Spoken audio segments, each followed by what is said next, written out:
मनु शतरूपा की एक पुत्री थी जिसका नाम था देवहूति, जिसका विवाह कर्दम ऋषि से हुआ।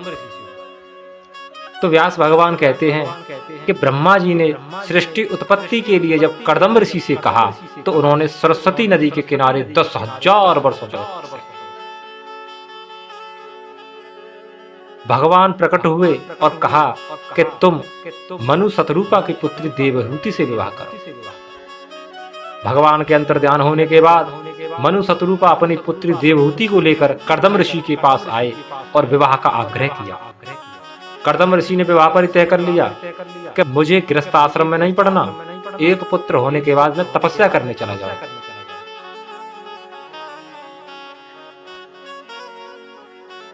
और कर्दम ऋषि देवहूति से विवाह करने के बाद उनके देवहूति के 9 कन्याएं और 10वें कपिल भगवान पैदा हुए। देवहूति ने बहुत सा जीवन भोग विलास में ही व्यतीत कर दिया। ज्ञानी पति होते हुए भी उनसे कुछ धर्म न कमा पाई, कुछ ज्ञान न ले पाई। जब 9 कन्याएं 10वें कपिल भगवान पैदा हुए तो कर्दम ऋषि वन को जाने लगे। अब देवहूति बोली कि नेह यत कर्म धर्माय न विरागाय कल्पते न तीर्थ पद सेवाय जीवन पर मृत्यु सह। संसार में जिस पुरुष के कर्म से धर्म न हो, वैराग्य न हो, भगवान की भक्ति न कर पाए, वह पुरुष जीते जी मुर्दे के समान है। साहम भगवते नूनम वंचिता माया दृढ़म यंताम विमुक्तम प्राप्ते मुच्छित बंधनाम।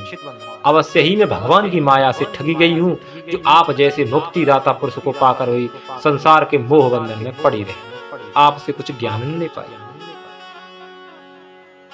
कर्दम ऋषि बोले कि चिंता मत करो, एक दिन तुम्हारा बेटा ही तुम्हारा कल्याण करेगा। जब कपिल भगवान बड़े हुए हैं तो माता देवहूति ने उन्हें अपना गुरु बनाया और मोह ममता त्यागने का मार्ग पूछने लगे।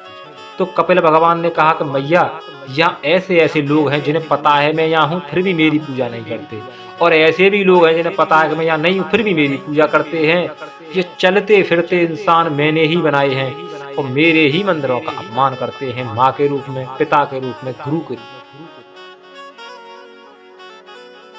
कपिल भगवान बोले अहम सर्वेषु भूतेषु भूत आत्मा अवस्थित सदा तमे ज्ञान मामतर कुरुते अचना विडम्बनम। मैं आत्म रूप सभी जीवों में स्थित हूँ। जो लोग मुझ परमात्मा का अनादर करके केवल प्रतिमाओं में मेरी पूजा करते हैं, उनकी पूजा स्वांग मात्र है, मुझे उनकी पूजा स्वीकार नहीं है। हाँ, अपने मंदिरों की पूजा करें लेकिन मेरे मंदिरों को साथ। जो मेरे मंदिरों का अपमान करेगा वो मुझे प्रिय नहीं है।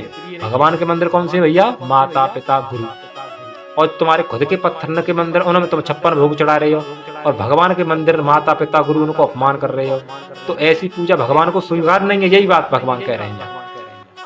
और फिर कपिल भगवान ने कहा कि मैया, जैसे हींग वाले का संग करने से उसकी गंध फ्री में आ जाती, उसी प्रकार दुष्ट का संग करने से दुष्टता तथा संतों का संग करने से बंधनों से मुक्ति अपने आप में। और माता समझ गई। इस प्रकार फिर भगवान कपिल ने अपनी माता देवहूति का कल्याण किया